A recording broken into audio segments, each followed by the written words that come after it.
Okay. Right, I'll go ahead now and introduce my guest here. It's Revelation, Gary Revelation Dixon. It's just one member of Revelation. As you can appreciate, bands don't stick together over time, and unfortunately, sadly, we have lost some of our icons as well, and band members. So one of the things I encourage DJs to do is when you playing a record and it's a band, and a band member is no longer with us, please just say R.I.P. And when you're playing a band, mention the artists' names. You know, just introduce them, celebrate their birthdays and whatever. You know, it's I'm trying to encourage us UK-based people to start, you know, appreciating our UK artists, not just the ones from abroad. Let's, you know, this is our story. Let's celebrate the artists that we live amongst, as well as the ones that are from foreign, Jamaica, etc. That's what we're trying to do. Okay, Gary Revelation Dixon.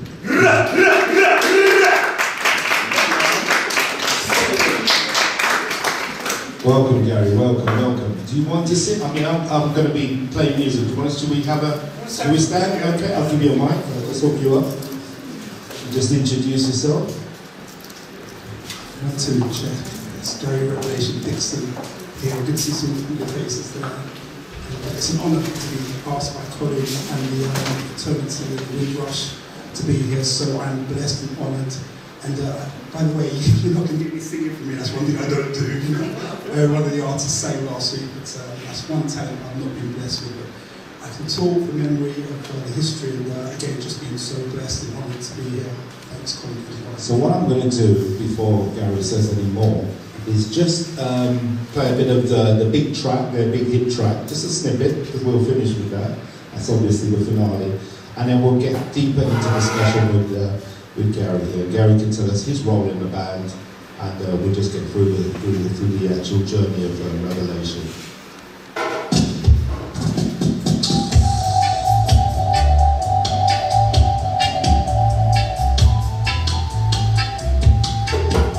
By the way, I'm the drummer and percussionist in the band.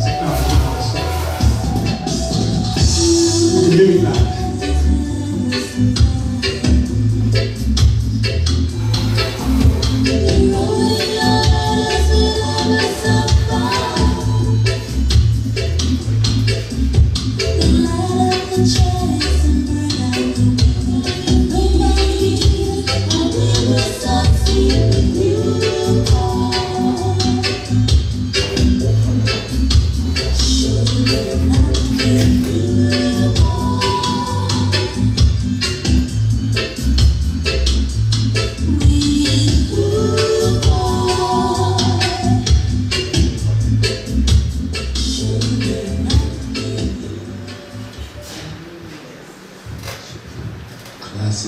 Who remembers that tune? Yeah, big tune from back in the day. Did anyone have any babies? I was about to say. Classic baby making. I think I did. No, we were too young, Gary. We were still 15. Classic baby making music. That, yeah, wow, that brings back some memories. So, Gary, can you tell us country your parents are from? We just want to. I'm going to ask some questions basically because there isn't a lot of information out there about a lot of groups and stuff. So some of the questions I need to ask because I'm actually documenting and trying to understand the full depth of this lovers rock genre.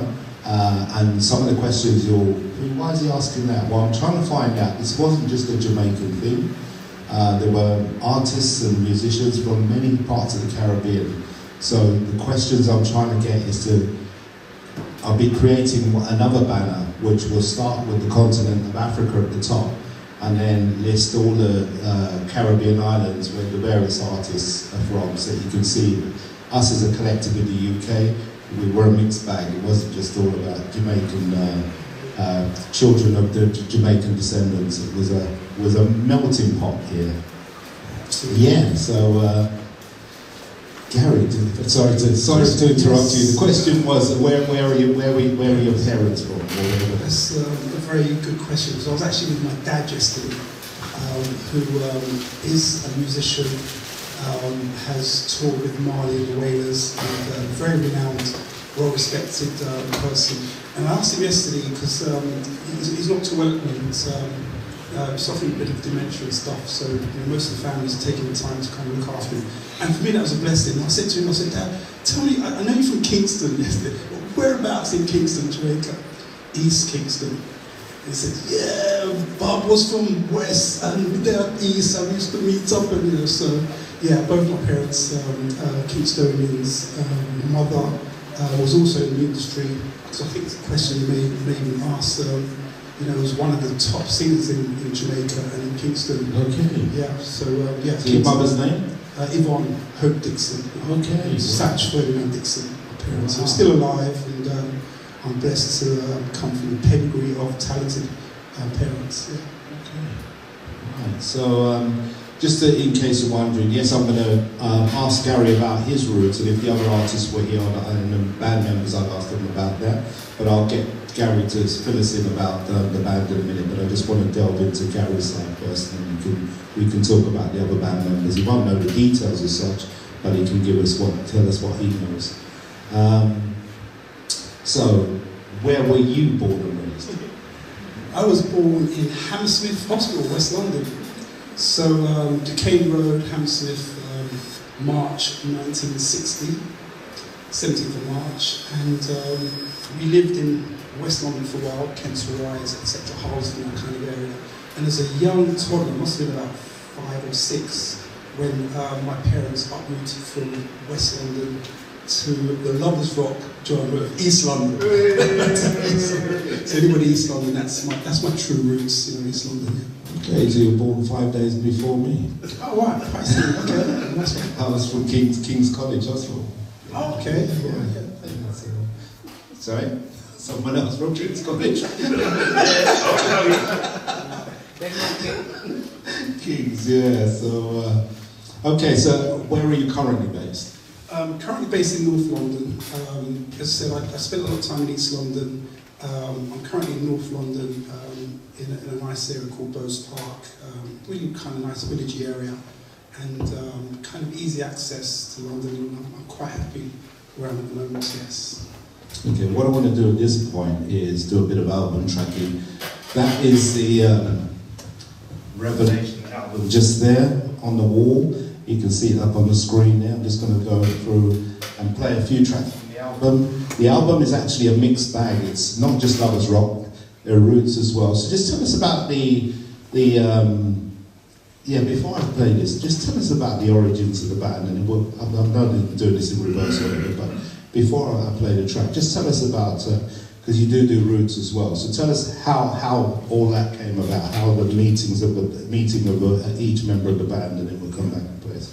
No, that's a very good question. I was around about maybe 14, 15 in East London at the time, and I was hanging around a youth centre called Leighton Youth, for anybody that knows Leighton Youth and that.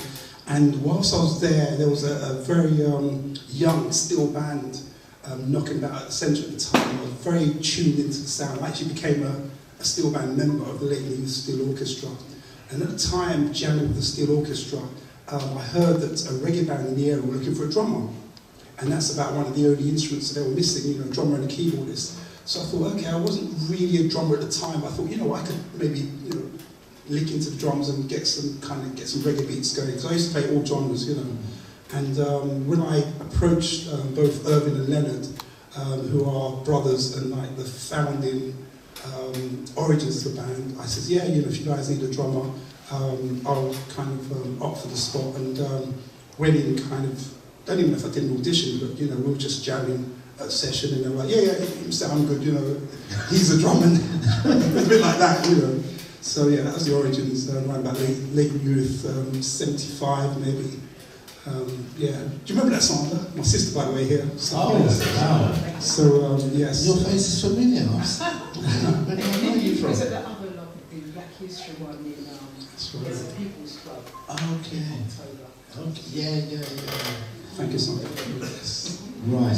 Yeah. So it's how we about started, an understanding. As I said, it's not just going to be lovers rock, or it's not just a lovers album. You've got a few roots tracks on the album. So, what was the intention when the band set out? When the band set out to kind of formalise and come together, it's mainly to just be a reggae band.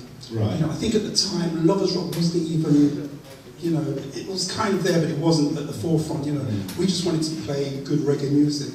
But then obviously the lovers thing was evolving at that time.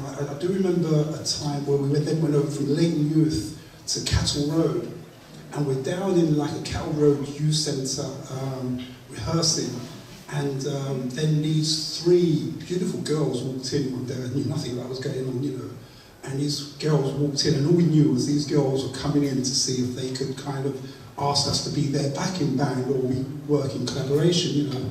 And when these ladies walked in, you know, it was a big, you know, you could feel the shift in the atmosphere. Because I'm not being biased here, but I think they're probably the three most beautiful girls in the industry at the time, and even now, if you ever look at any pictures of them, you can see, you know, these ladies were strikingly, really, you know, attractive.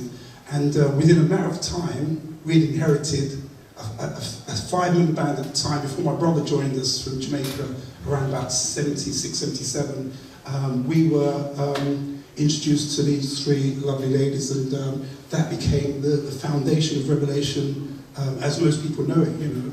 But we're playing a bit of reggae, rootsy bits of stuff. But when they came in very much a soul vibe, because these ladies love the emotions and, you know, all the sort of soulful things at the time. So they brought in a very soulful element to our very reggae element, and it just blended, and that kind of became our sound. And I think we kind of had our own sound, to be honest, yeah. Okay, so we'll get you to name each band member in a minute, but let me just play this track for people to hear. Well, we're going outside what DJs normally play. So this track is called Happiness. It's from the album that you can see on the wall there.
Come on, give me that rise Lovers Rock.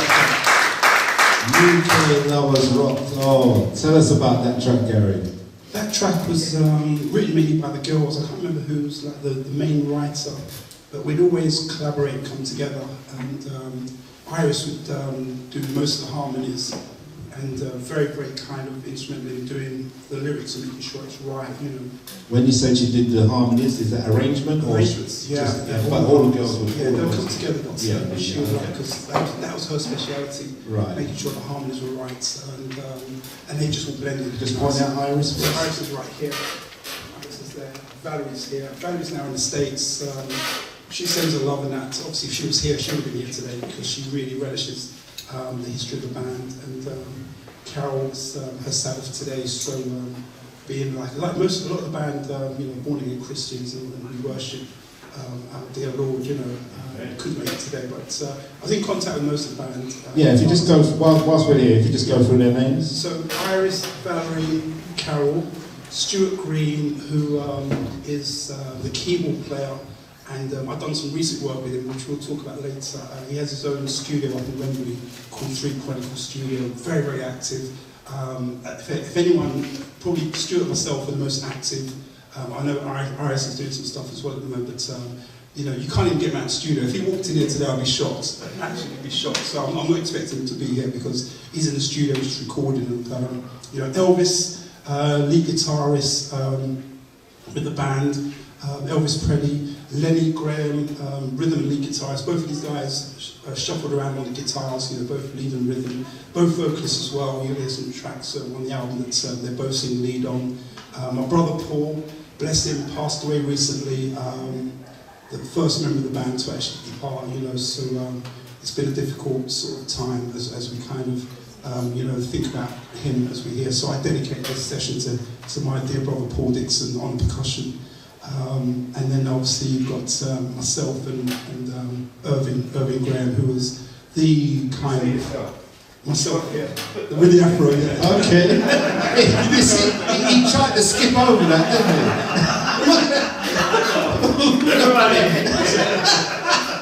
Yeah, the afro and everything else, yeah. And sorry, so I did have hair, Yes. And this gentleman, Irving Graham, right, okay. The senior member of the band. We used to call him the president. He was like the leader of the band, and when you've got 9 members, you do need a leader. Trust me, you need a leader. And I'll take my hat off to him because it was difficult. So much egos in the band, and so many kind of, when you want to have your input, very, very difficult. So he was a decision maker. Whether we would make all the right decisions or not, that's debatable. But you needed to have a leader, and it was Irving Graham. So I spoke to him last week, and he's a barrister now.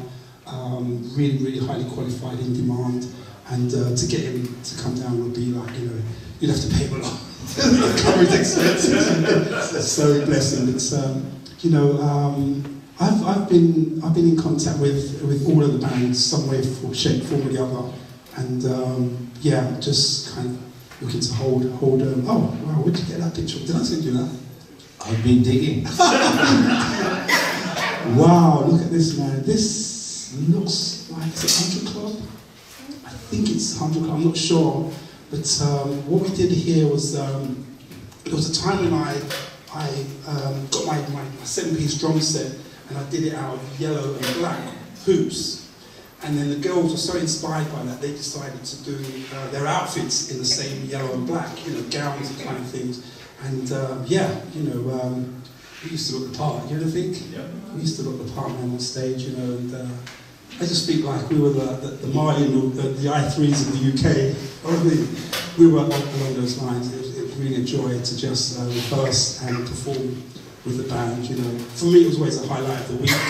I used to bunk off school and college and whatever to go to shows. Because I was still at school at those times, 16, 17.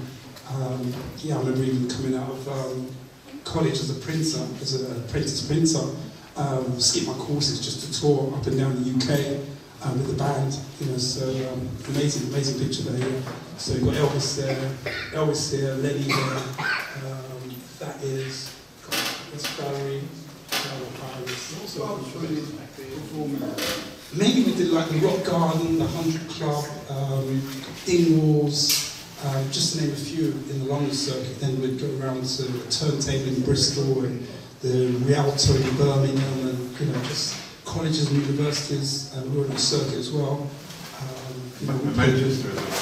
I saw you in Manchester. Manchester as well, yeah, we did some big festivals, Manchester, Leeds, you know, with like 20,000, 25,000 people there, and you know, when you put your foot on the bass drum and you heard the speakers, it was like you were at Wembley, you know, it was wonderful experience to play with people like the Jam and, you know, supporting the Jam, and then we were told at one point, we're going to go on tour with the Jam, you know, but then when we opened up for them, one of the first concerts, and then they came on stage and everyone kind of left.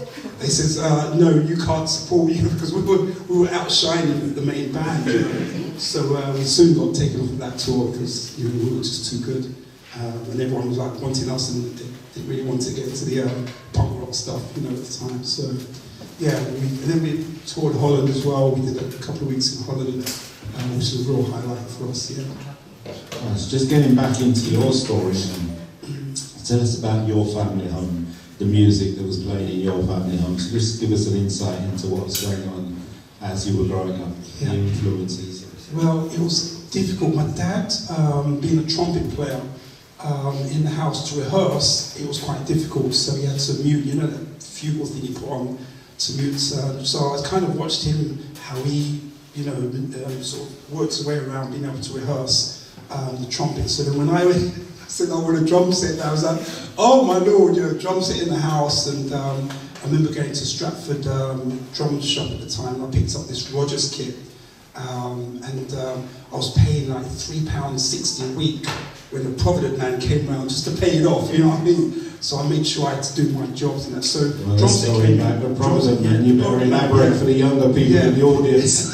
Yeah, the Provident man would, it's like a loan you'd have, and you'd pay your weekly fee. So for me to get the drum set, which cost hundreds at the time, I can't remember exactly how much, but all I remember was I needed to have £3.60 every week to make sure I didn't miss the Provident man. And if I didn't have it, I'm not in. And then if my mum would say, oh, go tell one of the others that Gary's not in, and they'll knock on the door, oh, Gary told me to tell you he's not in. You know what I mean? It was fun times, but that was my drum set's first kit. And just playing, I didn't actually really get a chance to practice in the house, it was too loud. So we were fortunate that we were practicing like literally every other day at the youth centre or in the basements or whatever. So all of my drumming was done around the dining table, using a knife and fork, sort of visualising and doing certain things. So in terms of the radio and the record collection, what was being spun on? Right, definitely reggae. On a Sunday, it'll be Tony Williams, the Rice and Peas Show. You know, Rodigan on the weekend. He was on Capital Radio. You know, Steve Bernard. For anybody remember Steve Bernard? Anybody remember Steve Bernard? Yeah. It was reggae, mainly reggae. But my dad, because he loved blues, soul, ska, all that sort of stuff. And he's very much a Louis Armstrong fan. My dad used to do a lot of Louis Armstrong stuff. So I'd hear him rehearsing that. And then when Black Heroes in the Hall of Fame first hit London, my dad was playing Louis Armstrong. So it was great to kind of see him in that performing element. Okay. Yeah, and watching him. Literally, he ran Rico Rodriguez's band. I don't think you know Rico Rodriguez, trombonist. Yeah, my dad actually was the main man behind Rico for many years before he passed a few years ago, and touring with the Wailers. My dad was Rico's support for the Wailers on the Babylon by Bus tour in the late 70s, yeah. On that note, Rico came to my college. Okay. Yeah, so when he released his Man from Warwick album, I was in my colleges, South London College in Norwood, West Norwood, and that was amazing. Amazing. We had a great youth students union, and they brought some really great. I mean, as soon as I went away from that experience, I went and bought the album. That's that good. Awesome album. Yeah. Man from Warwick by Rico Rodriguez, so The Undivided. If you can get that anywhere.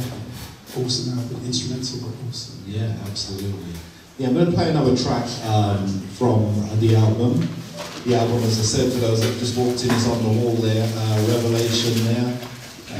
Yeah, absolutely. So you can see it, and you can see it there. So I'm going to play Why Do I Cry? I believe this is your second release? Is it? Single, I think. Yeah, it's a single. After With You Boy, then Why Do You Cry? Yeah. Okay, let's have a listen to this.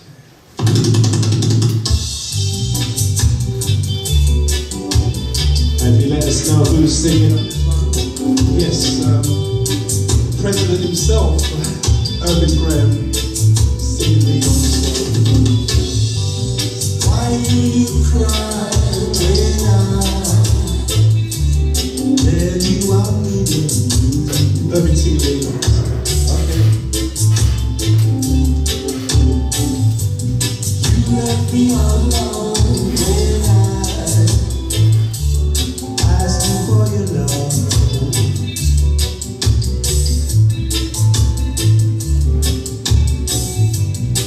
But now, baby, you came back. 'Cause he put you on the rack. And baby, you say that your love will stay. But I don't know what to do. Girl, yeah, oh, I'm so crazy for you.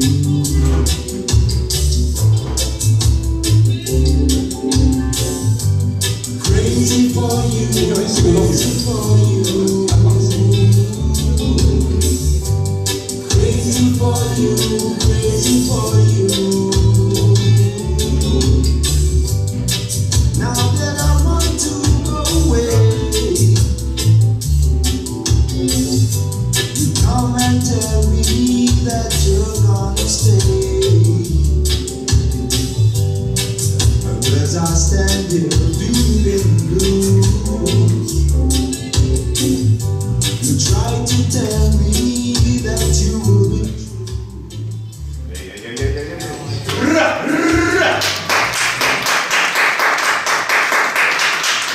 Can I spill the beans a little bit, you know, on what happened for you guys, yeah? Some behind the scenes stuff.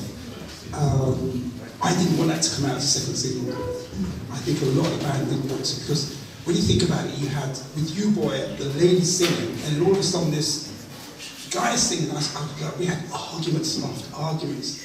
And for me, personally, it was a wrong choice, because you don't, if you've got something that's successful, you don't change that, if that makes sense. And we had an awesome track. For those that were on the scene watching us maybe live, we had an awesome track, the Irish sang, Fall For You, I Fall For Your Love. And you know, the majority of us wanted that as a second single because it was as good as with You Boy, but it didn't happen. So I think... who was making the decisions? Who decided on? Okay. Yeah, so right. you know, to override, you know, we were young at the time, you know, I was kind of maybe 17. I was actually the second youngest member of the band. Okay. I think Iris was the youngest, you know. So it's difficult, and these guys were in their early 20s, but it seems like the gap was like, you're a teenager, you know, being 20, you know what I mean? It's like the decisions were made by them, but honestly, from my perspective, and even today I stand by, had we released the track that I believe should have been released, that would have been a huge number one, as big as with You Boy, because it was, every time we performed it live, people just loved it, you know. So, spilling some of the beans for you guys. Yeah, that's what we want. That's what we want. So just going into more about you. When did you've told us a bit about the drumming and what was going on in the home. What sort of age? Go back and tell us about the age when you got into. You said you were playing pan first, is that? Yeah, pan first. Even before. What sort of age was that? So this was like early teens. As a member of Leighton Youth, you know, I just remember walking in one day and I heard this pan sound, and it just grabbed me. You know when you just hear something that's sweet, and for me, I don't know if anybody really appreciates steel pan music. It just grabbed my attention. I didn't know what I was going down there for, so I was doing all sorts of sports, football, cricket, basketball, boxing, you name it. I was down this youth centre to just work out and athletics, you know. But this sound just drew me. I just remember walking straight into the room, and I don't even know what else. I just ended up being a member straight away. Okay. I started playing all the pans, drum set, and Percy Thomas, who was the arranger at the time, bless him, he's passed on. We just spent years working together. And literally within about, I think it was 76, I went to Notting Hill Carnival. I'd already joined the steel band then, And in '76, I came back from Nottingham Carnival with my good friend Fitzroy, and I said to him, listen, whatever happens, we're playing Lavender Grove next year. So our young little youth, Lady Steel Orchestra, we transformed it, became the New World Steel Orchestra. Okay. I remember getting out to the Grove and all these big men in these meetings about the carnival, like we're all two teenagers, saying, yeah, we want to bring out Pan from East London. They were like, what do you mean? Yeah, you did it. We did it. We hired scaffolding, we got transport, we got sponsorship, and 77 New World Steel Orchestra were on the road, and we were like the third best band on the road that year. And it was an amazing accomplishment. Come on, let's have a round of applause. Absolutely, yeah. Congratulations. Before that, music was always in my blood from school. You know, we would lunch times. We'd get into the common room. We'd be playing the 7-inch records that were coming in from Jamaica. We'd get to the music room and start jamming on the piano. You know, that's when I started to learn my chops. You know, I learned a few chords. I thought, yeah, man, reggae is kind of easy, you know. Yeah. And just started to kind of understand the dynamics. Yes. As much as I'm not taught as a, you know, I have music lessons and that, I'm not taught as a musician. But after getting into drums, I then started to take some drum lessons to understand the dynamics of playing drums. Yeah. Yeah. Okay. So the other band members, let me just go back here and just give us some context and just tell us a bit about, you know, fill us in on the other band members. So you've got two sets of brothers, obviously myself and Paul. A little background about Paul. Paul came into the UK from Jamaica. What year was that, Sandra? 75. So as a 15-year-old at the time, yes, you guys said, as a 15-year-old at the time, Paul's coming raw from Jamaica, you know, I'm talking raw Rasta man. I could hardly even understand him, you know, the accent was strong. And he comes from a music background, so it was actually, in fact, Paul that introduced him to Bob Marley, because he brought over some 7-inch records and Ken Booth, and he said, look, listen to these guys. These are the guys who are really kicking back in Jamaica, you know. So I thank God for him, because, you know, I started to really dive into Marley and what he was doing, etc. And, you know, so there were two sets of brothers, himself and Paul. And then when he joined the band, it was a bit difficult, but because the culture was different. You know, we were all English born and, you know, almost us, you know, whereas he was raw Jamaican and just had a different kind of approach and a very raw approach to what he was doing. But he brought that authentic percussion sound, raw percussion sound to the band. It gave us a root side, you know. And he was a big Burning Spear fan, and Fred Locks, and, you know, apparently we backed Fred Locks when he came up in the late 70s. We were Fred Locks' backing band, you know. Which again was a major sort of accomplishment for us to do, because there's not many bands that could actually back Jamaican artists. Normally you'd have a Jamaican band come up, but for Revelation to back, I think it was the Bow Civic Centre, Bow Civic Cinema or something, major concert, packed out, you know. So just out of interest, because you know, Cimarrons did backing for Jamaicans, you know, a tradition. You know, there's just a Matumbi as well. So, I mean, you were up against some stiff competition. I don't know, you know, how did you manage to secure Fred Locks at that time? Yeah, was massive. All I know is we were setting a reputation by doing what we're doing. Yeah. We were requested to back them, you know. Right. So obviously promoters have been seeing us. Yes. Lloyd Coxon was really much behind the tune. I think as soon as Lloyd Coxon got with You Boy, he used to bust it down at what's a club down in Soho? Was it Q Club, and then there was Carnaby Street. Carnaby Street. Something like that, yeah. The Columbos. Columbos. Yeah, Soho. So we heard that the tune was just playing there. I mean, my first experience of hearing with You Boy was, I remember just cycling down Leighton High Road, and a car went past me, and all I could hear was bang, and the tune dropping. I went, oh, that's our tune, man, that's been played on radio. And we didn't even know it was out. We got in studio, Gooseberry Studios, and within a couple of weeks, the tune was out. From Right Sounds Records in Leighton, you know. So Roy did a quick turnaround, bless him, wherever he is now, you know. But yeah, it was quite a nice shot to the system to know that, you know, we just recorded the song, and it's out and it's rising up the charts. There wasn't much consultation. No, there wasn't a lot of that. There wasn't a lot of that at all, you know. There wasn't much discussion about. That's right, Yeah, so it was a major for your career. yeah. Yeah, so let's in terms of let's compare you, or you know, because you say you did backing for touring Jamaican artists and stuff. Yeah. So Aswad was around at the time, and various other bands. So where were you roughly? I mean, did you ever was you know? I don't want to go to the polls because we've got the polls up on the wall there in terms of the Black Echoes polls. So I don't want to go pull out any stats over there. But can you just tell us from your experience and from what you could see, where were you in the ranking in terms of the bands? I would say we were up there because, you know, any Black Echo shows that were on, we were on there. I remember I was back in Barrington and Levi, I think it was, in Southgate.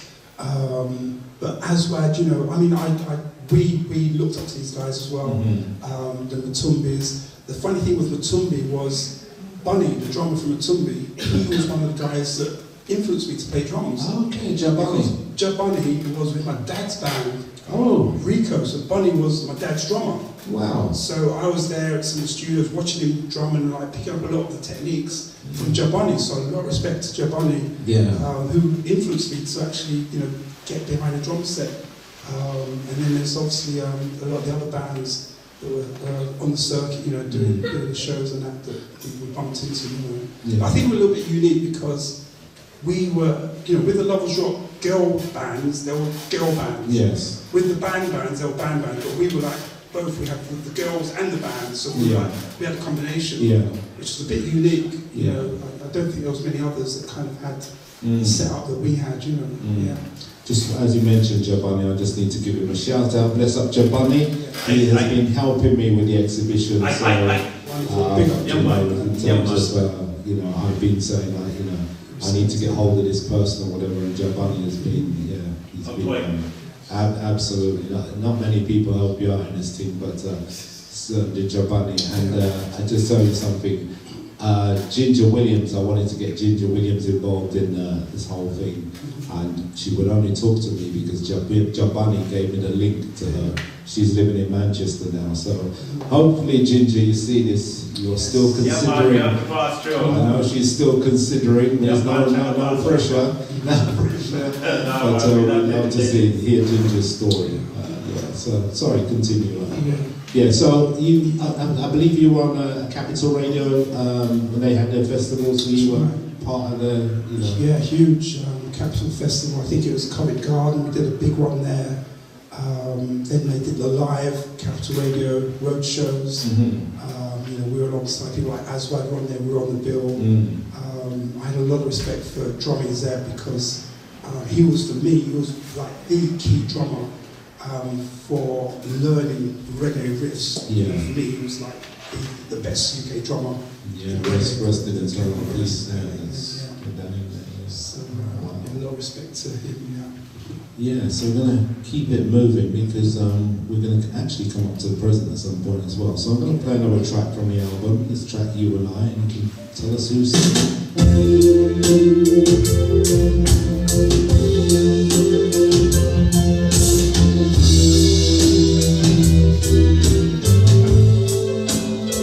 Stuart Green on the vocals, classic piano, that's Stuart Green. Classics. He's classically trained, by the way.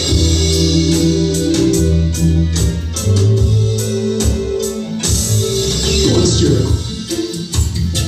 Stay with me, baby.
So who did you say was the lead on that? So Stuart Green both wrote the track, sang lead on it, put some amazing chord structures in there.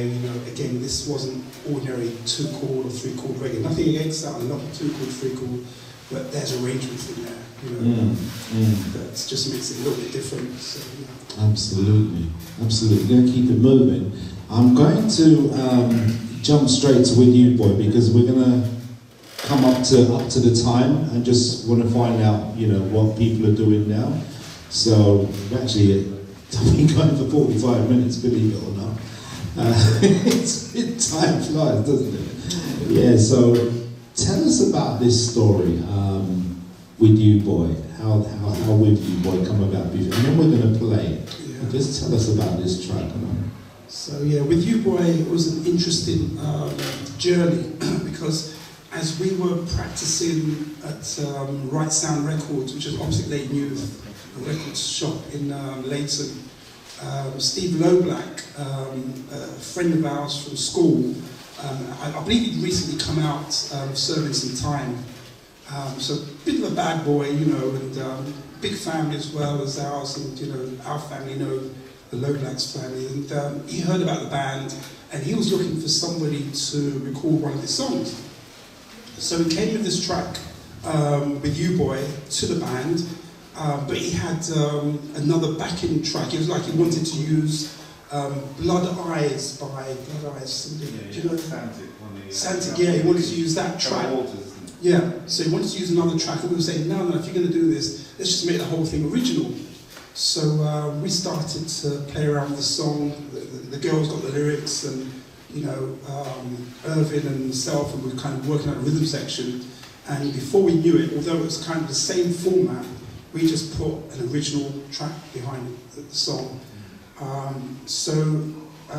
The record store guys behind it heard us what we're doing, and they said, look, let's take it to the studio and record it. So we went into Gooseberry Studios, which for me is like the foundation of Lovers Rock. Hits back in the early days, down in Chinatown, Gerrard Street, I think it is. So we're in Gooseberry Studios, recording this song, and the engineer at the time that we got was Mark Lusardi.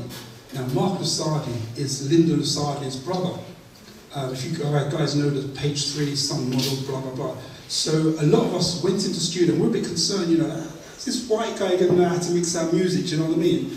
But when we heard this guy doing his stuff, and he was taught by Dennis Bovell from Matumbi, so he was a mentee of Dennis Bovell, and obviously Dennis Bovell wasn't available at the time, so we had to settle for second best, which was Mark Lusardi. But I'm telling you what, if it wasn't for what Mark did on that track, it probably wouldn't have been mixed the way it was, and his kind of input onto that track, and us all on the mixing desk. Because back then you manually mixed it, so when you were doing the drums and the echoes, everyone's hands were on the desk and punching that button and punching this button, and we went into the dub section. But my house to Mark Lusardi, bless him, he's out there in Wales, I do believe. Got his studio out there, and produced many hits. Mark Lasardi. I think after that, people started to ask for Mark Lasardi as well. But yeah, came out of Gooseberry Studios and went to #1 in the Echoes charts, and then it went. The USA, it was a hit in the USA, went down to Jamaica, it was a hit in Jamaica, went to Canada. I think Jackie Mitchell released it in Canada as a 7-inch pre-release out there, and it's #1 out there, So the track did the rounds, did the rounds, yeah. Yeah, now, leading up to this, some friends, I met some people, I've been Legends of Legends, a few years ago. We got a little WhatsApp group and put the information about this. She said, "Oh, OMG, that's my brother who wrote that song, Deborah, blah blah." I said, "What a small world!" Amazing. Yes, I was hoping she'd be here. She's not here. She's not here. Yeah, so wow, small world. Small world. Yeah, it's a local. Yeah, so let's play it, and then you can tell us a bit more about it, because we want to get into who was doing what on the track, when I can get the controls working.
Right, so you're going to spill the beans. Come on, who's on vocals? Right, so tell us about the vocals. The lead vocal is Carol here, and then obviously the sweet harmonies by Iris and Valerie. Valerie's now in the States, where's she now? Washington, somewhere around there. There is another member of the band that a lot of people don't know about.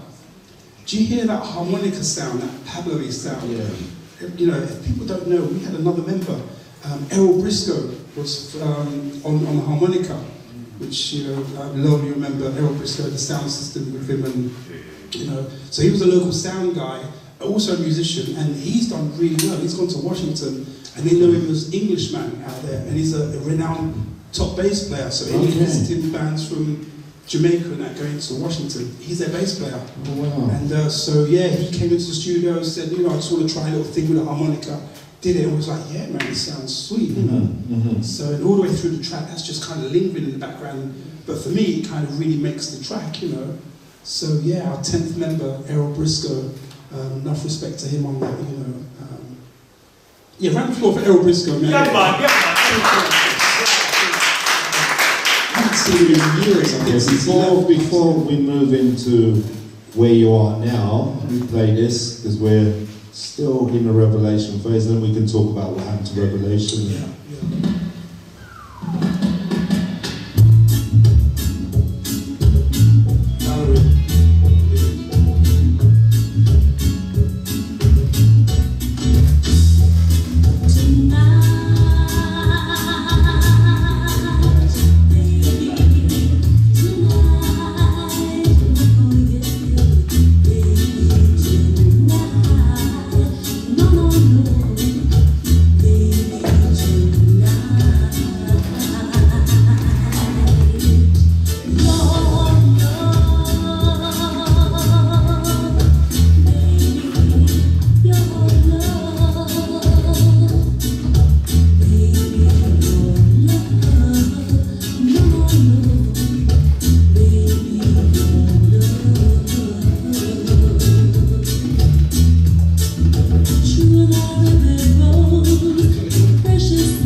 Yes, round of applause.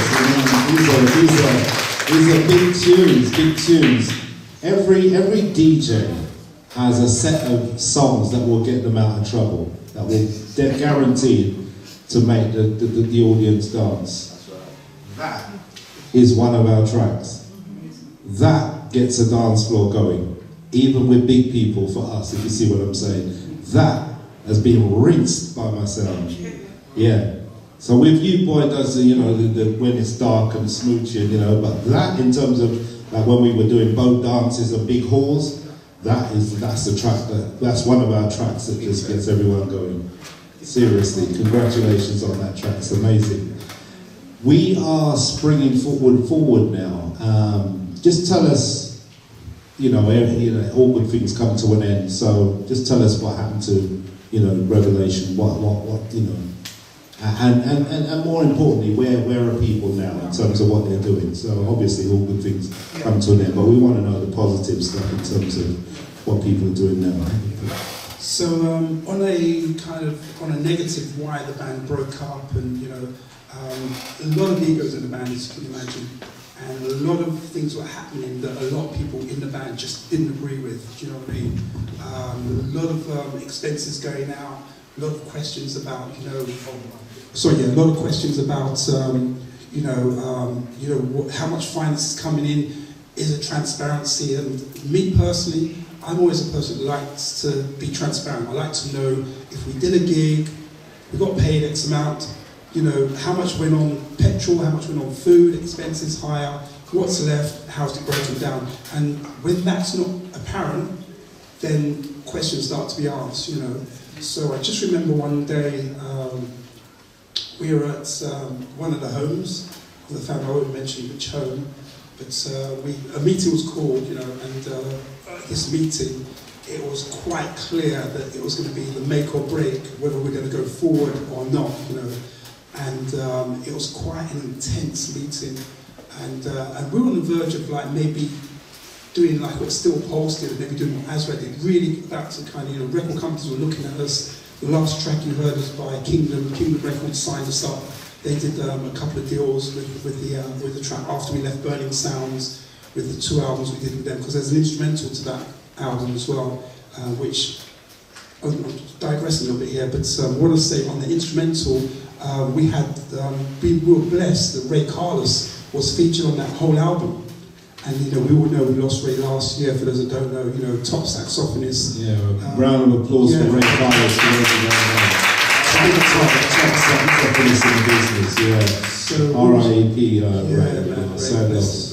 So sad loss. So Ray came and did the instrumental, literally blew on every track. So for anyone that, you know, really wants to dig deep into what we do, I do recommend you get Variation on a Theme. The album's called by Revelation, which is an instrumental of all of the tracks, you know. And that's a rare thing. Yeah. That's an absolute rare thing. That for every track on there, they've got a dub. That's right. A separate album with just all the instrumentals. That's amazing. Yeah, dub-wise Wow. Variation on a Theme, yeah. That's rare. It's available, you know. So yeah, on the outside of the meeting, I can't remember what year it was, it's got to be early 80s, maybe 81, 82. Yeah, we came out of that meeting, and it was quite a sad meeting. You know, I was broken-hearted, I could be honest. I was like, you know, all that we did over the last, because we got together kind of mid-70s, 75, 76. With You Boy broke 78, #1, September 78, which is now over 42 years. That was a hit record, which is, again, yeah, 42 years, September just gone, yeah. So we're together, you know, for a number of years prior to that. It was really heartbreaking when, you know, we walked out of that meeting and it was over. But I just knew this was the beginning for me personally. This was just going to open up some other doors, you know. So I had so many ideas. I actually, from that point of view, I went off from there. I think about 81, 82. I'd written like my first proper song called Cruising Man, and I went into the studio, grabbed hold of Mark, grabbed hold of Stuart, grabbed hold of Randy Hope Taylor, top bass guy with Incognito and 5 Star. Cruising Man is you. Yeah. What? What? A big tune, Latina. Bless you, man. Bless you. Yeah. A lot of people don't know. But that's, yeah, wrote, produced. So for me, it was like I'd missed what was happening with Revelation, but I just, you know, music was so much in me, in my system and in my DNA that I with my brother Paul, we went into the studio, we got together about $2,000, $2,000, financed a track. I'd written it on the top of a double-decker bus. Just remember, you know, if anyone knows the lyrics, I'm a cruising man, cruising my whole life through, and I now needed to just put this into the studio, into recording. Outer Limits. Outer Limits, yeah. Yes, sir. Where's the name come from? I was very much a Trekkie, Star Trek, and all that. For those that, you know, yeah, Spock and Beam Me Up, and you know, even the label, when I designed the label, it had, Vodka. It had stars, you know, Star Trek records, you know. So Outer Limits, Star Trek was the band, was just key musicians I just brought together to help me produce this track. Wow. And when Rodigan heard the track, man, like literally within about a week or two, #1, cruising straight to the one, yeah. Yeah, news for you then. This is one of them tunes in my record box. Say it to you. Just mash up the dance. So written by yours truly, Carl Lewis on vocals, don't know what's happening now. Not Carl Lewis, the Prince of Carl Lewis.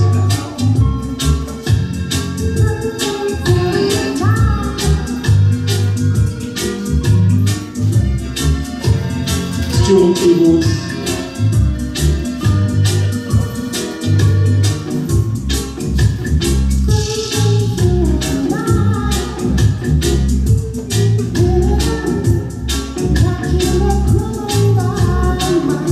Listen to the lyrics, this was me back then.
talk about revelation. Wow, so we're learning something new every. Why these sessions are just revealing so much. That is a, you know, if a man can't find a woman with that tune, you know, just like when you boy, them tune there, boy, see no screw face man who couldn't hold a woman. Oh, Windrush, man. I'm glad I'm black, you know.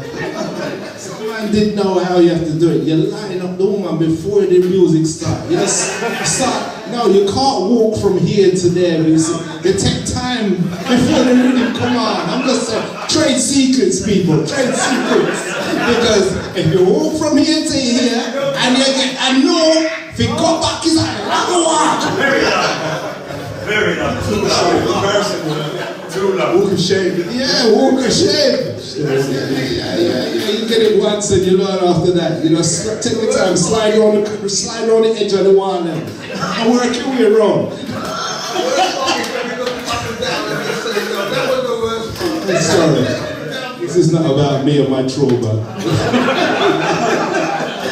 Yeah, wow. What can I do? Exactly. So screaming at night, wake up, scream, oh, that one went wrong. Yes. So the band broke up. That was a heartbreaking experience. Yeah. You now are doing your solo thing, and this is your first production? First thing. Oh wow. So tell us from there. So yeah, got some finances together, got into the studio, put the track together, recorded it. My brother then went up to Kensal Rise. There was a record store on the hill of Kensal Rise. I think it's skates at the moment. Tony Records or something. Tony, can't remember the name, but they opted to put the record out. Do you know what I mean? They put the record out, and the mere fact, again, one of those kind of, why have you done this? I gave him an A and a B side. There was an instrumental of Cruising, which was called Instrumental Affair. When he pressed the record, he put one of his songs on the B side, and I was like, you know what? We know it's a cutthroat business and stuff. I was really annoyed. I then got in touch with a publisher who since then has published with U-Boy, and kind of started to do things legally and properly. And he gave me the insight how to stop the recording, stop the track, stop the press. I withdrew the track, Cruising, and I said to myself, you know what, if this is what the industry's like, I just need to do everything myself. So that's when I decided I'm going to put my own label together, Star Track, not only just write, produce, market, promote, perform. It was like I was starting to set up my own little mini Motown. I just then finding other artists, because there are other artists as well that we did release tracks on Outer Limits or part of, the production I was doing. But from then on, I thought, you know what, now enough's enough. You get ripped off with U-Boy, you get ripped off by other people just putting out stuff. Just do it yourself and start to control. Do your own publishing, do your own label, marketing, and that made me dive more into the industry, learn more about the publishing side, and to get everything done. Full-time work? Was that full-time? I was, a lot of hours. I was still working the job at the time. You had I had a job at the time, yeah. So it was difficult, kind of marketing, recording, promoting. But again, when you love doing something, nothing stops you. You just get it done, regardless. You just put the hours in, the effort in. So then we started to look at other. Can't Be a Part-Time Lover was a song I did with Sandra Crawford. Yeah, Can't Be a Part-Time Lover was another track that we did, and that kind of did well. And we started doing Together Again. Some of you guys know more stuff than I do. Dimitri is one of my researchers. So these people have just made their services and their collections available to me. So bless up Dimitri. So sometimes you see me looking over at him. Them man, they know them stuff. They're cute. Did a lot of stuff post Revelation, and then kind of then sort of you settle down, kids and married, and kind of take some time out of the industry, kind of what I did, right. Before, I'm going to stop you there and just open the floor up at this point, so we're sticking a Revelation zone. Does anyone got any questions they'd like to ask about Revelation, about from the Revelation time? Is there anything, anyone? I'm putting my glasses on, by the way. These are not just shades, but these are glasses. Which sound systems were playing your music at that time, if you could tell me? Well, definitely Coxon. We heard that he was rubbing the tune left, right, and centre at his dances. We had Fat Man, Shaka, and those guys, which were more rootsy stuff. But when they went to the early hours, morning stuff, they were dropping these tunes. So I used to go to maybe some of the Fat Man, Shaka sessions. I remember us at one point being asked to do Norwich Club in Seven Sisters, right by the old Seven Sisters train station, and we were going to perform live there one night, So you're in a dance, band set up, it's like 2, 3 in the morning, places, those days people used to smoke in the venues, and I'm a non-smoker, so I'm like, God, smell us. So you're there waiting to go on, and I'm telling you what, when we went on that night, man, the place just dropped, Norwich, I think, at the time. Yeah, so this would have been definitely very early 80s. Very early 80s. So the tune had come out 78, 79, maybe even 79, 80, so we did Norwich. We did Norwich. And I remember us then going over to Birmingham doing the Rialto Club, similar sort of thing, early as in the morning, late venue. And when we hit on stage, man, they didn't even really want to know much about the U-Boy. It was Jack Feeling.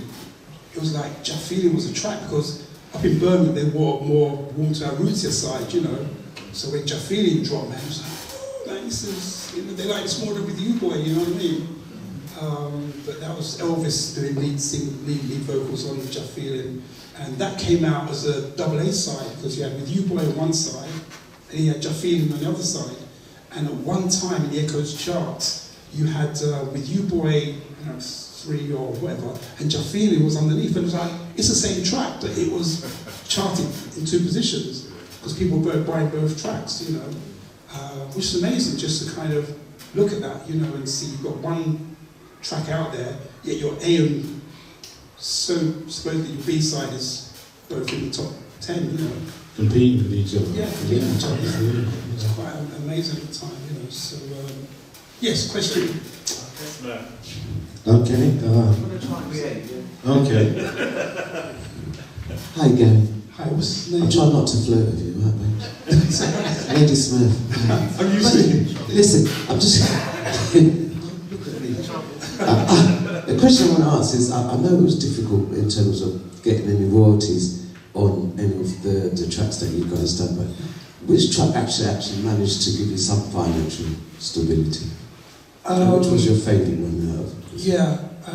Obviously cruising outside of Revelation because I controlled that, and that was released a couple of times. Even Sir George re-released it, and I remember him paying up front, and I actually got paid for that. But I'm going to be honest, from the Revelation stuff and that, we never got a penny for years from that. We never got a penny because the owner of the company went to Jamaica and then they came back and lost contact, and we know it sold thousands volumes, 30, 40, 50,000 on its initial release. But then after that I made sure we got the publishing sorted by Fogarty, publishing Mind and Music, bless him, John Fogarty, who I'm still in contact with today. He published people like Rod Stewart, the Fatback Band, all these, I said I needed somebody that's established. So after having a meeting with him, we got everything established, publishing was done, etc. And now royalties do come in, not great, but at least they come in.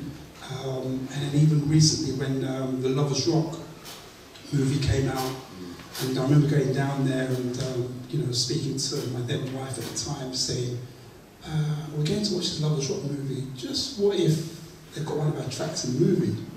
Not knowing anything, 17, 18 minutes into the movie, with U-Boy comes on. Straight away I was like, what's going on here, you know?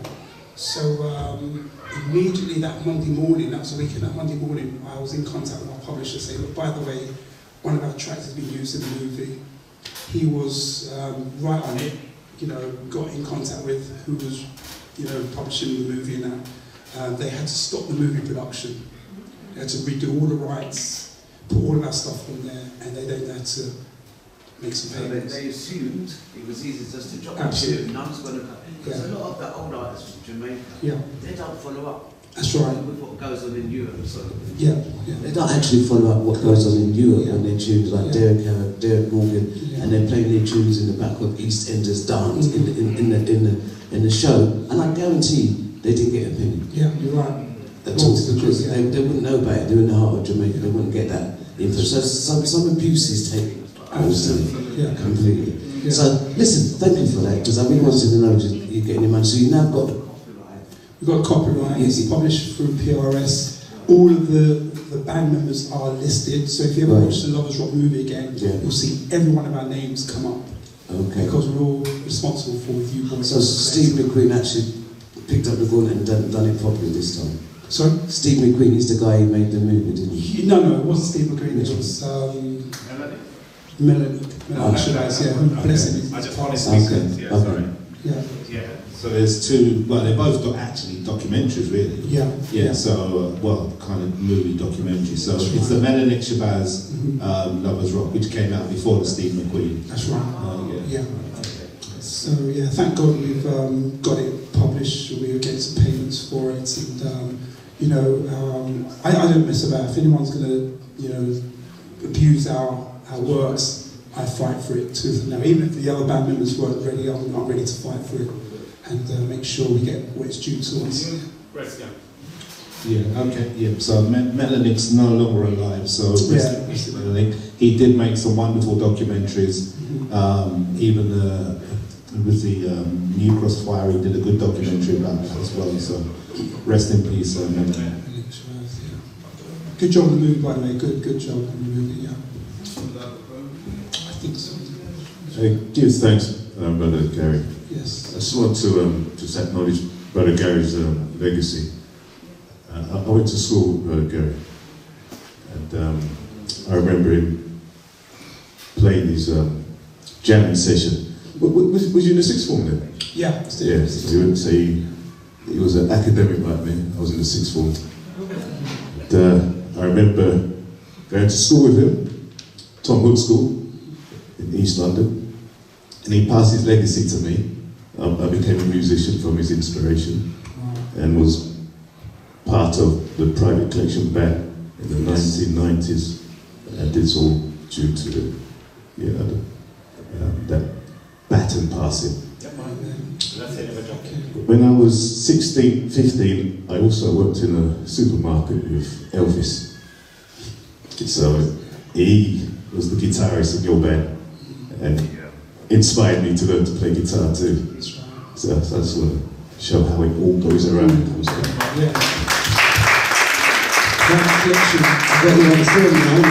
got evidence about you now, man. Now we know you went to school with him. What do you say, Chris? They're on the side word now. Okay, what I would say about the Lovers Rock revelation, Janet Keynes, and what the artists missed out then they're getting now. You hear about all the, plays. So I realised I do understand the music business is cutthroat, but now all what you guys lost out on is now getting. That's what I've learned when I hear like Janet Keynes went to Japan and wasn't appreciated. So I would say whatever people lost.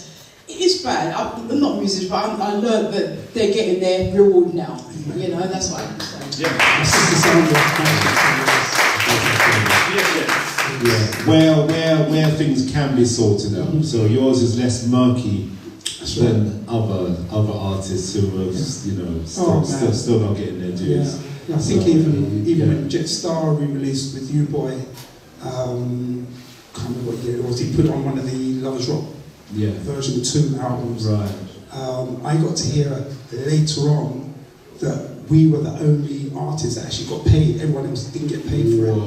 And I made sure I got the money up front from him and, Mr. Palmer. Yeah, Mr. Palmer, I've known him for years, but I just, there's no way because, once you burn, you kind of know where to draw the line. Absolutely. So now that, talking of Jetstar, now that Jetstar's owned by Phoenix Music International,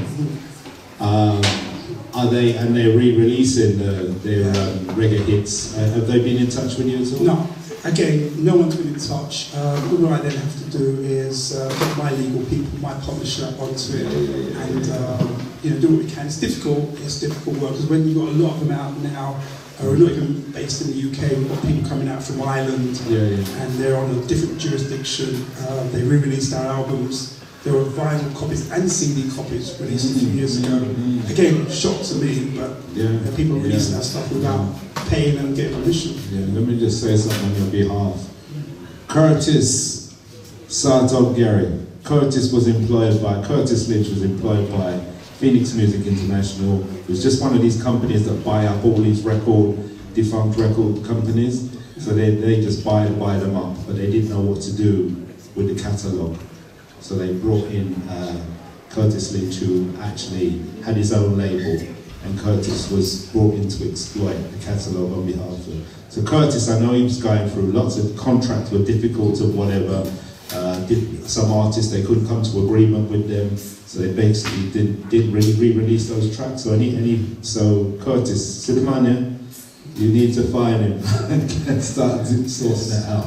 I'm talking to everyone, and there's stuff that I'm going to be doing later on in the year in terms of campaigning against issues within the industry and people not getting paid. Bottom line is stealing people's stuff. That's right. Hello. Greetings. You mentioned PRS, and I understand all about that because I know a little bit about the music business. But the music union is there to protect artists and bands. Tell us a bit about that, because I know that a lot of people didn't get their dues, but a lot of musicians didn't join the music union either. Absolutely. So, and that's something that a lot of people need to do and make sure that they work for them, because they do protect you. Yeah. Good point. In reaction to that, a lot of us have ourselves to blame because we do not register, we do not copyright, we do not get in touch with these societies like PRS, the MCPS, PPL to register our rights, and because of that, they don't know who to go to. So if we get our own house in order first, make sure we do register, and then we can say, look, this was released such and such a time. There's my evidence that it's been registered. Where are my royalties? Do you know what I mean? So first and foremost, we need to protect our own, rights, and then we need to pursue what's owed to us. If we don't pursue it, we ain't gonna get paid for it. It's like if you don't ask, you don't get. That's right. So we should utilise PRS, the Musicians Union, etc., to get what is rightfully ours. Yeah, thanks for that question. I'm actually an MU member, rejoined. I was there for 10 years, and then recent times I rejoined. Yeah, so they do read contracts. So part of your membership is they'll read the contract on your behalf. They'll also do as part of your membership you get public liability insurance. So I'm not a musician, I play turntable, but I'm covered by the MU same way, and I just need to have a knowledge of what's going on. So that's one of the reasons why I joined as well. Wonderful. Okay, another question there? Hello. Hi. How was that suit, by the way? It was beautiful. Yeah, I need to find out where you got it. It looked good. I'm just wondering, born in the 60s, where education was everything to our parents, because they came over and they wanted us to have a better life for themselves. And music and sports just was not something that they would want us to get into, because as far as they're concerned, you should be a doctor or a lawyer or something like that. How did your parents sort of take, I know your father was in sort of musician business, but how did your mum and your dad collaboratively think about you going into that side of things? Yeah, good question. No real objections, because obviously they come from the arts. Got quite encouraged. My mum, even now, with what I've been doing recently, my mum will be the first person to say, did that record go #1? You know, you have 5 hits already, all that kind of stuff. So my mum's been very, very supportive, because I've had a lot of success recently, which we may touch on in a moment. And my dad, again, I was so blessed that even, what year was it, before the lockdown, maybe, what year was it, Sandra, we went to Islington, I think it was like, yeah, just before 2019. So 2019, we did an album launch for the project I've been working on recently, and my dad was there, supportive, you know. So yeah, very supportive from early ages, to allow me to get the loan, you know, because a lot of people, loan, what? Yeah. So for them to allow me to get the loan to buy my first drum set, and to kind of pursue my passion at the time, was a blessing, you know. Even the mere fact that I remember bunking off school one day when my dad said, "Oh man, I've got to pick up some of the wheelers from the airport," you know. I went, "Dad, what? You what?" Yeah. And he had a big yellow transit van then, you know, so he was down to the airport to go pick up Bob Marley and the Wailers in the middle of the week. I said, "Dad, may I come with you?" So I bumped off school, went out to the airport, met the Wailers for the first time, and just one of those magical moments, you know. Day was worth bunking off school. So any of my school teachers there watching now, yes, I did bunk that day, yes. It was worth it, yeah. But no, very encouraged. Very encouraged, yes. Sorry? Good trade. Yeah, yes. Listen, I've got someone online in New York asking you a question. Wow. Oh, yeah, we've got everyone on here, man. We've got international on here. Wow. So at the backyard group, so Ali Map in New York said, can the artists now be copyrighted, be entitled to repatriation? Oh, can the artists be copyrighted, be entitled to repatriation? It could be American language, you know, I mean, I'm English, so. Yeah, no, I'm not even sure. Yeah, Ali Map, you need to come up with a better one because we're confused. I don't know. Does anybody understand that? Translation. Can you be back payment. Okay, yes. Well, to be honest, the only way... How far is America beyond just 5 hours? That's why it sounds funny. Yeah. I think the only way you can be reimbursed for any funds that are available, if you can actually track down the people that have the funds. Unfortunately, Mr. Roy Sinclair from Right Sounds and Burning Sounds, etc., who sold out there, it's just so hard to track them down. And once they've sold out to another company, it's just a can of worms, to be honest. You know, needle in the haystack kind of thing. So the only thing that I do recommend anyone to do is make sure, again, like I mentioned before, is get your stuff copyrighted. Because if Jay-Z or Beyonce or somebody picks up one of our songs and does a cover of it, then if you're copyrighted and it goes to #1, you're going to get paid. So protect it now before it becomes a next generational hit. That's the big payday. That's the big payday. Yeah, they're still sampling, stealing stuff now, so you've got to be very much clued up to what's going on. Yeah, Absolutely. Ali Map says thanks. She said it is back pay, like this lady said. That's what she meant. Yeah. Okay. Yeah. So, Gary, let's spring forward. Yes. You're doing lots of stuff now. You've got on the gospel side, I've attended your concert. TTM Collective is your orchestra, gospel orchestra. Just tell us a bit, and award-winning, I should say. The last album was award-winning. Tell us about it. It's been an amazing journey, Colin.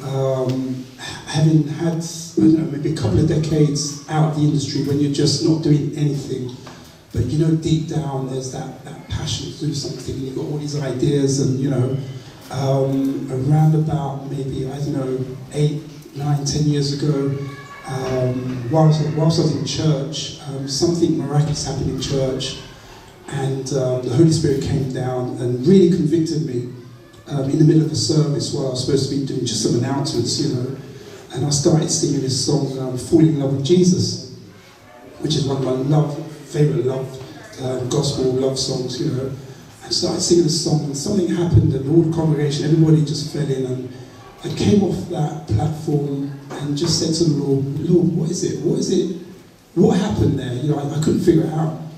And it was that point in time that I got a clear message. I need to get back into using my talents, producing, you know, recording. And I know I'd missed it, but then sometimes when you don't have the funds and resources or the inspiration, you know, so at that point, I reconnected with Stuart Green, hadn't connected with Stuart Green for many, many years, and went up, found his studio up in Wembley, and said to him, I walked into the studio one day and I just said to him, Stuart, I want to try a thing. I think my phrase was, I want to just try a thing. I've got some ideas, you know, but I know it was the Lord saying you need to just get serious now and start doing what you're meant to do. So bit by bit we started to record some songs, record. I started to take Tuesdays off of any work environment things I was doing. Tuesday was my recording day, you know, because I choose to do it. I don't know if that makes any sense. So every Tuesday there, then we got to a stage where we've been recording for a couple of years, and we had about at least 6 tracks done. So I thought, okay, let's put an EP out of 6 tracks, do you know what I mean? And that was the first sample of putting out the EP of Inspirational Love Songs by TTM Collective. It wasn't orchestra then, but my main aim was to later on make it bigger, make it huger, have brass, have strings, have a whole choir if needs be, and make it the original dream I had of having like a real super outfit. And, you know, cut a long story short, bit by bit we were recording. We released the EP, I think about 2017. I went to the States and, you know, we released it out there as well. We started to get some traction there. And up to date, from this project, we've had 6 #1 hits from an 18-track album and an award for the best album of the year, best producer of the year. So many accolades, both here and in the USA. The Maranatha Awards, best producer, best album. And this has just been a blessing to me. This project has been truly, truly a blessing. And, you know, I've collaborated with some real quality top singers, some of the best gospel singers in the UK and abroad. And really, really, truly blessed. And I'm humbled by it because it has kind of filled one of my dreams of being able to record some of my favourite tracks with some of the best artists there is around. And I would never, ever, in my wildest dreams, would have believed that we've got the #1 album, best producer, 6 chart hits from different charts, you know. It's just been a blessing. So I'm glad that I followed his instructions to get back in there to just doing what I truly believe God is to do. You know. Falling in love with Jesus. Falling in love with Jesus. Oh, falling in love with Jesus was the best thing I'd ever done. In his arms I feel protected. In his eyes never disconnected.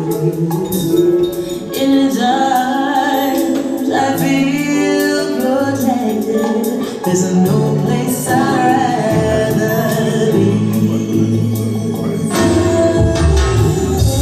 Falling in love with Jesus, yeah. I'm falling in love with Jesus.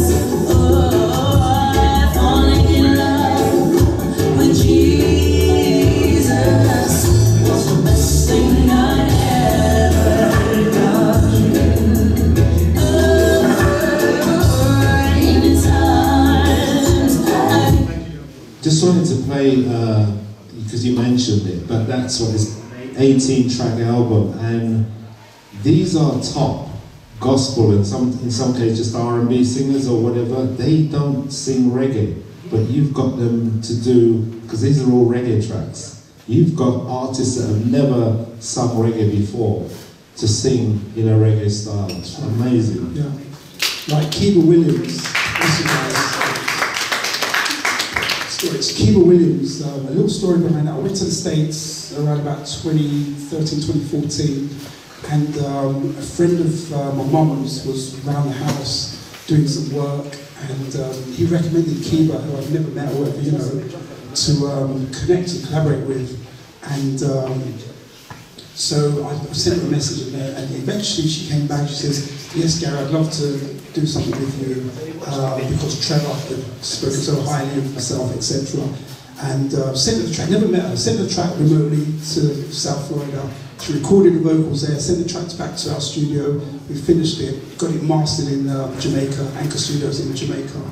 And yeah, big track. And I dedicated the album to Trevor, who passed away after he introduced us. He then passed away, and it was like, wow, Lord, you know how to just bring people together. You know? Yeah, amazing. What I'm going to do now, we're just going to go backwards and forwards.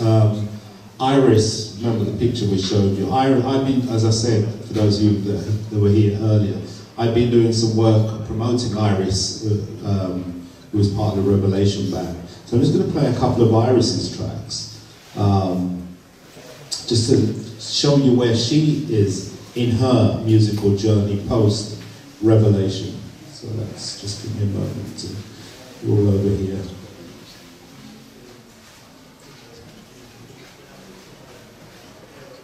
They're all very talented people in this Revelation band. So this is, if you recognize this one.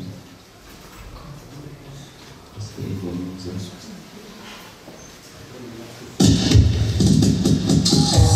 I've been a good wife, you so and so. The eyes of the Lord run to and fro. There's cause and effect for all you do. But listen up, the voice of the Lord compels my will. Urging my emotions every day. I want you with the Spirit of giving you. God knows I've been strong, and you know it won't be long until you get out of revelation. Honey, he's gonna replace you. 'Cause I got one life to live. I'm gonna serve it with the love I give, so you can choose to go with it. Think about it right.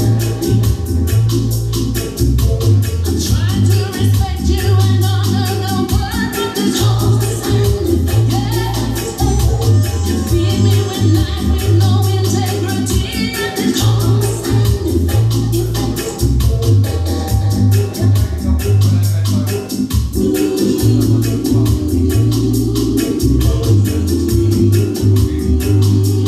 I'm a bit like with you, boy. Proverbs 31 directed a virtuous woman likes to wait for God's example and need to know. And this is available on all the leading digital download platforms, yeah? So just look out for Iris. The track is One Life to Live.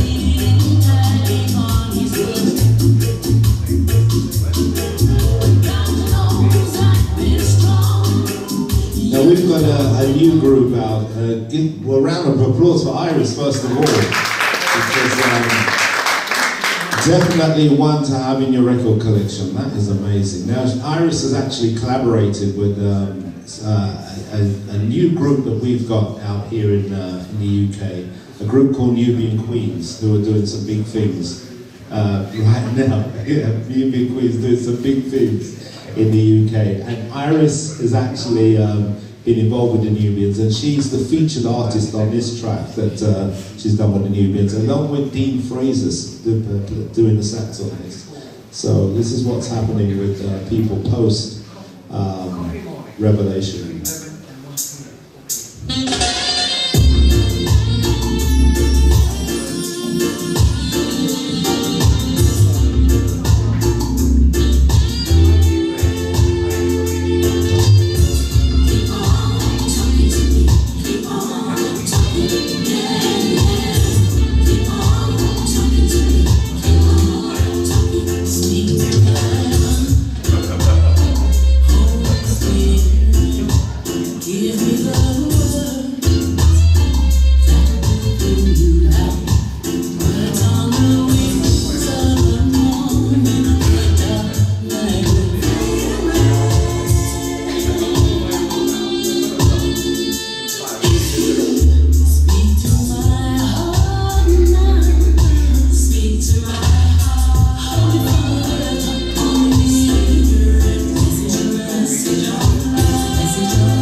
That one is also available in the stores right now. A combination with Nubian Queens, an up-and-coming group that we've got. They're actually from the reggae choir. They started out, the three girls from the reggae choir. So, yeah? Okay, so you are who? I'm part of the reggae choir. It's open to everyone. It's for everyone who loves reggae music. You can come along and join us. We're in like 5 sites over London every day of the week. So it's Your name great. is? Event. Thank you, Event. Now, Gary mentioned a song that Revelation used to play, and I believe it got wiped off the tape to make room for another track. So people, you're hearing it exclusively right here. Wow, sounds interesting. First time heard anywhere.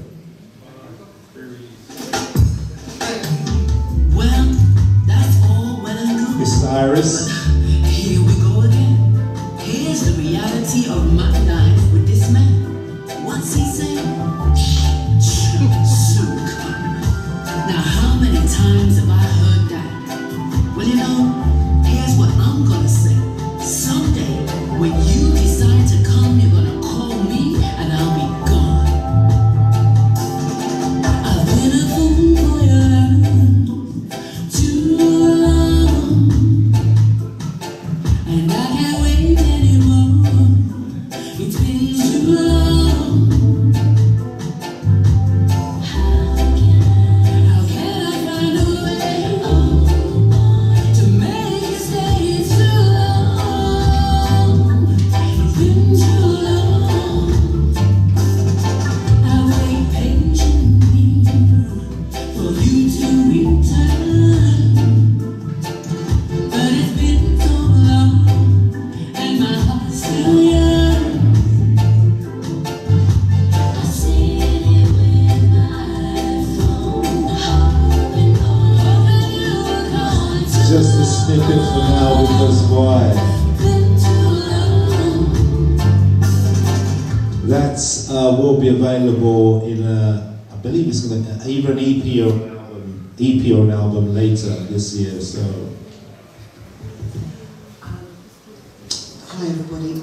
Just out of interest, I know I'm, for the Lovers Rock back in the day, and I'm sitting here thinking, but we'd obviously we used to have the parties and we'd hear our tunes playing and everything.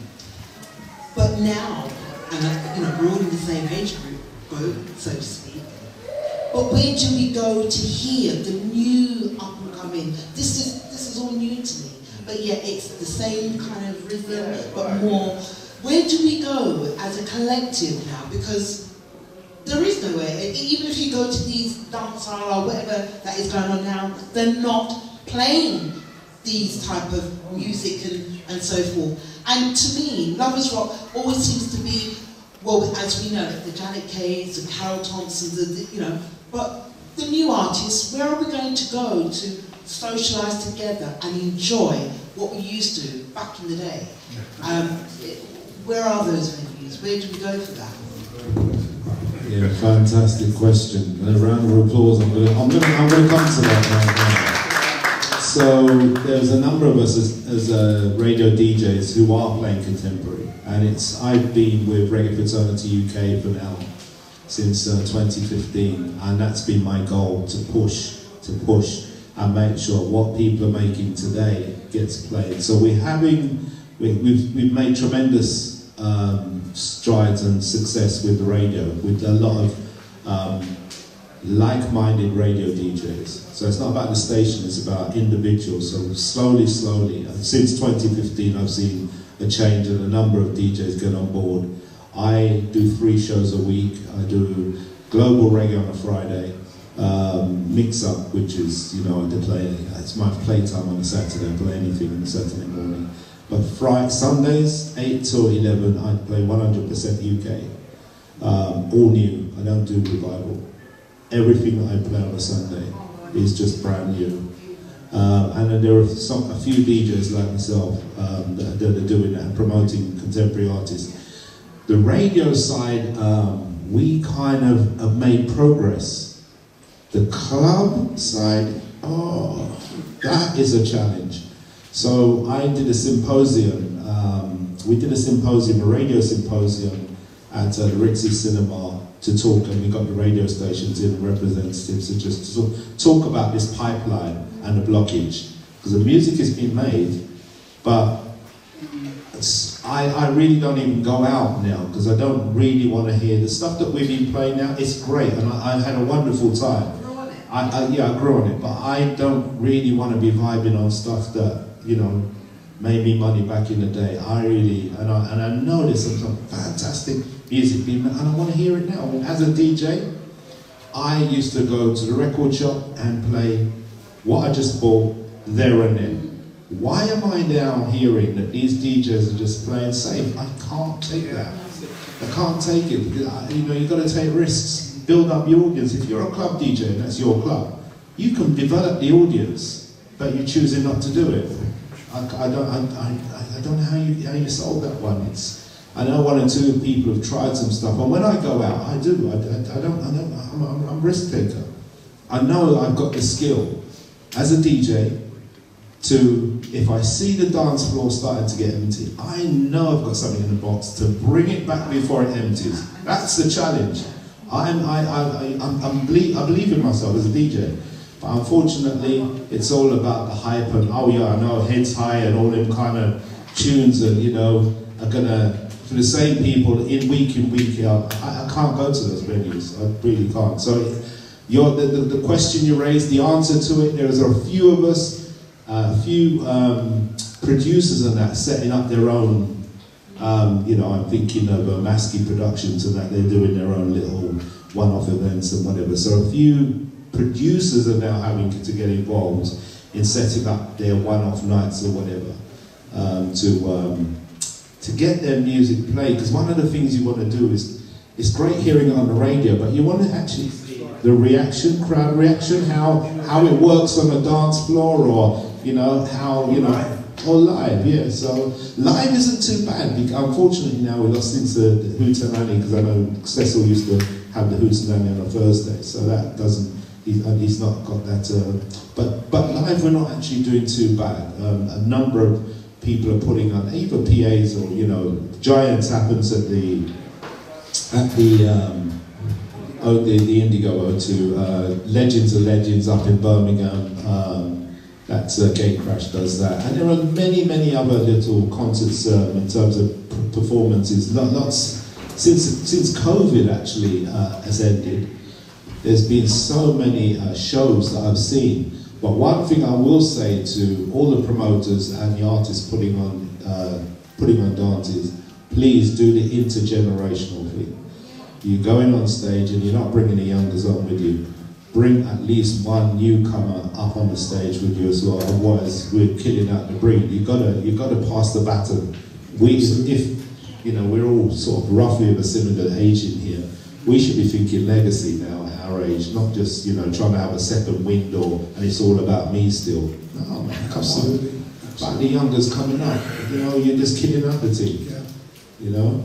So that's where I well, that question there is like the fight of my life, to be quite frank. I'm just saying, see, I just went to the most recent venue that I went out was Cocoa. Have you heard of the organisation that deals with Cocoa Black and Cocoa White? It's a big organisation where they do dances for big people still, and so forth. And it's held in prestigious settings, but it's that up to date rubbish, and and I'm saying, I want to go to a venue where I can listen to Lovers Rock, but I want to also hear the up-to-date stuff. Let's bring that together. It's so not there. And if you've ever heard of these big old industrial clubs where they're doing these big, you pay £100 or £60 a night to go, and you're hearing the same old beat. So for me, this year it's like, no, I won't be supporting that. And that's why, I've got I think it's the 16th of February. We're going to go to the Hootenanny, because they've got something going on there. Okay. I'm going to bring my daughter, because I brought her up on the Lovers Rock vibe, and she's 18.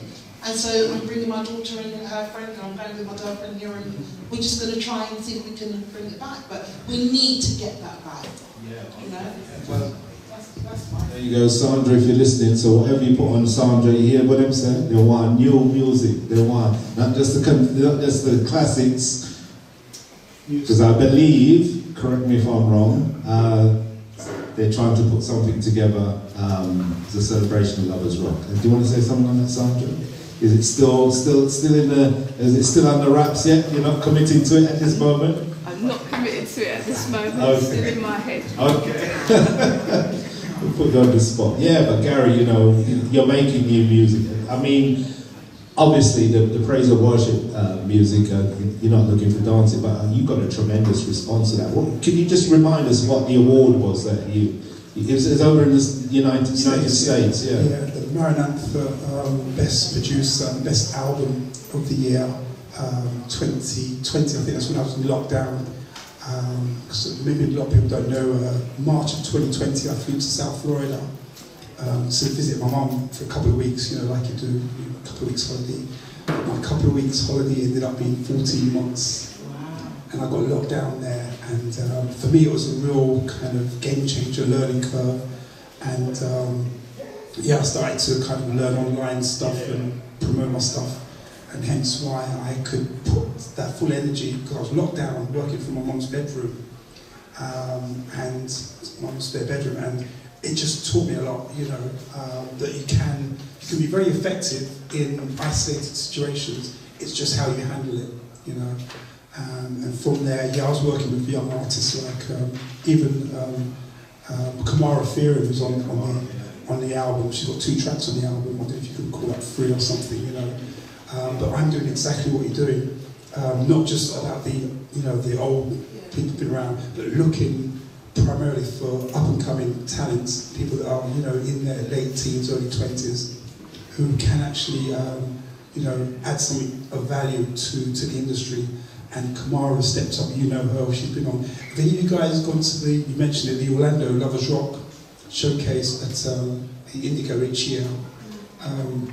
He does the Giants of Lovers Rock, which I'm sure, and big up to Orlando for what he's done, because he's kept that live side of it alive. And I've been there, I've done about 8 or 9 shows back to back, year by year. And for those that have been, if you see the big percussion thing there, that big, massive thing, that's myself behind the percussion rig, just playing percussion for all of the top Lovers Rock people, but Kamara Fearon, so I'm attempting to do exactly what you're doing.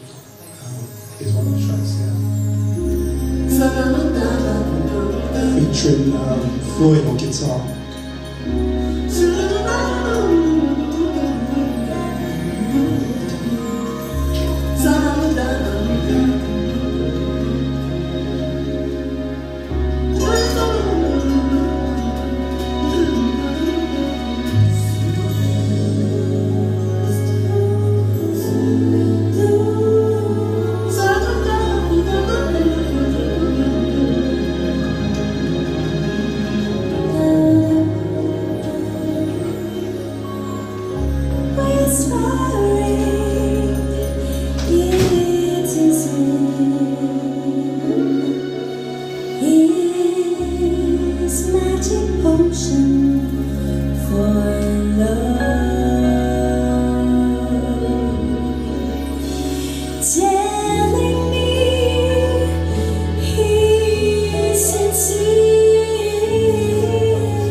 whole album is like that. Trust me, the whole album. TTM Collective.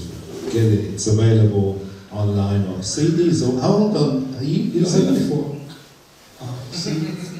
Gary, have we got any goodies? Yeah, but got some goodies together. Yeah, it's just that I'm looking at the clock and time is running. You won't believe it, you've been talking for 2 hours. There you go. Who generally still has vinyl player? Who's still got a vinyl player? Your hand was up first. I'm going to give this because, you know, that's for you, because I know vinyl. And that's the EP, where some of the tracks from the album are. CDs, just a few CDs. I'm going to bless you with this because I know you can appreciate that. Alright, man. Yeah, man, that's okay. Yeah, man, that's okay. One in the corner, right in the corner, right in the corner. I've got one for you. Jump up.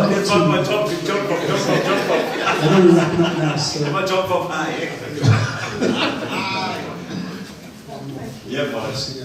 So yeah, do support. You know, I truly, I love the industry.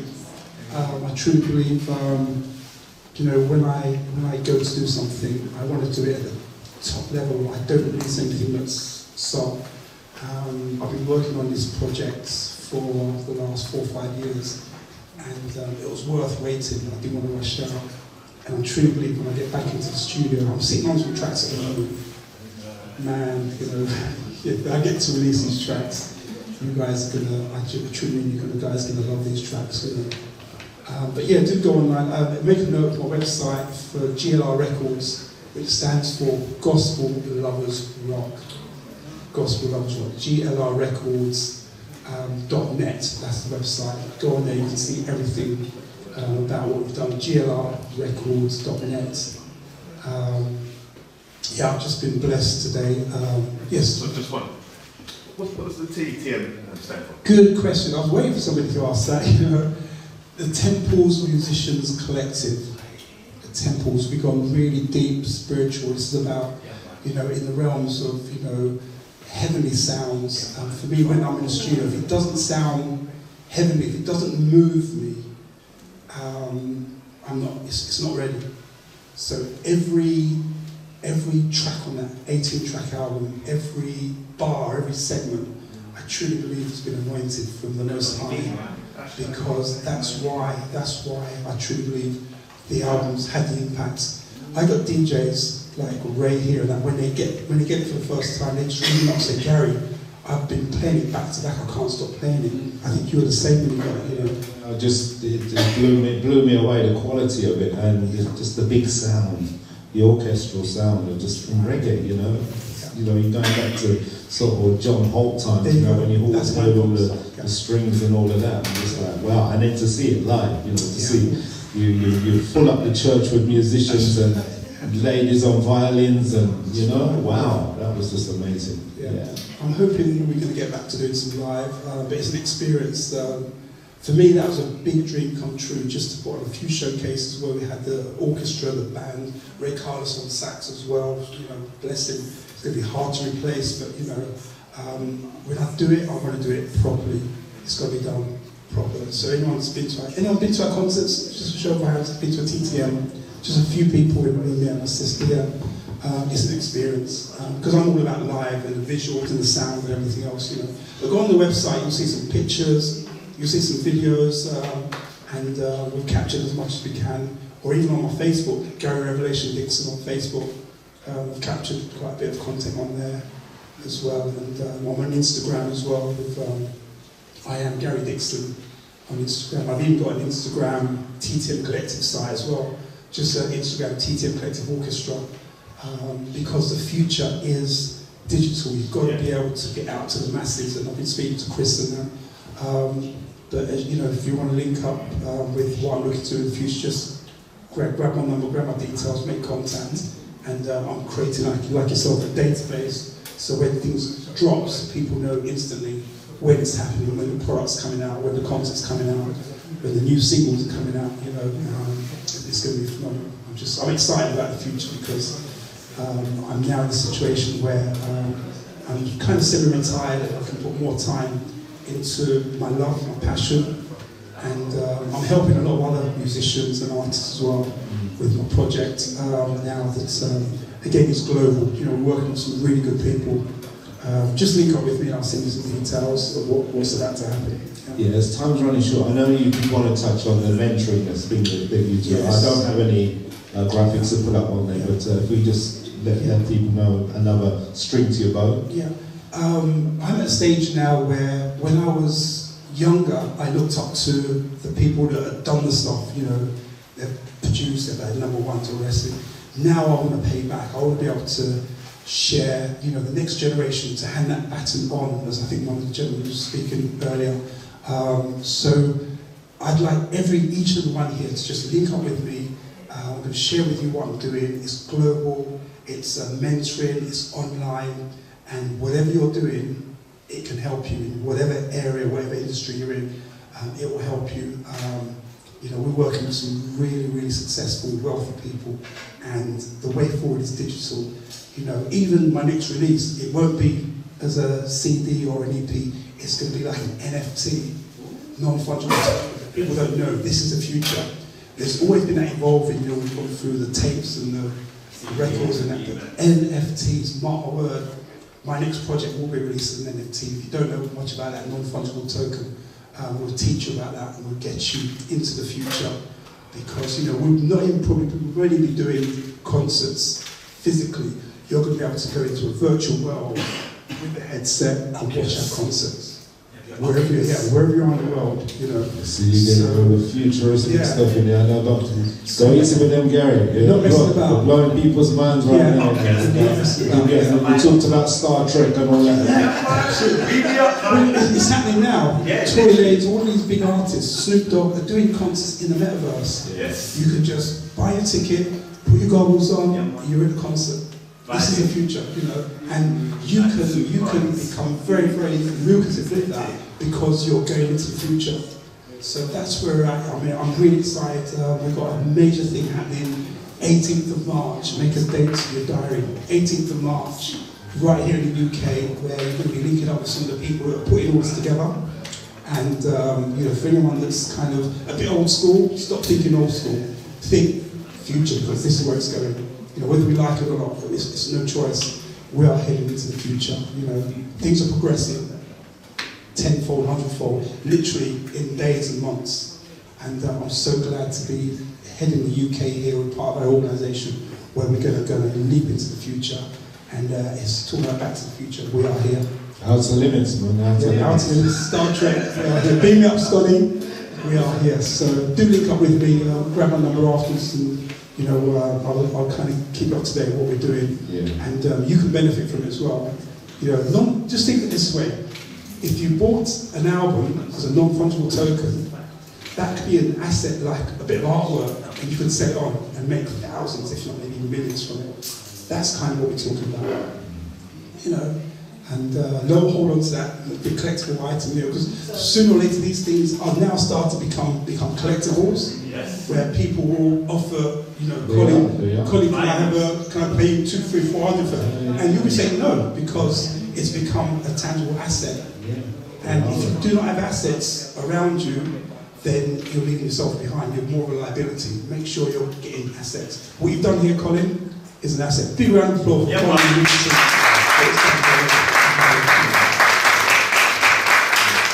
Well, a round of applause for Gary for coming. We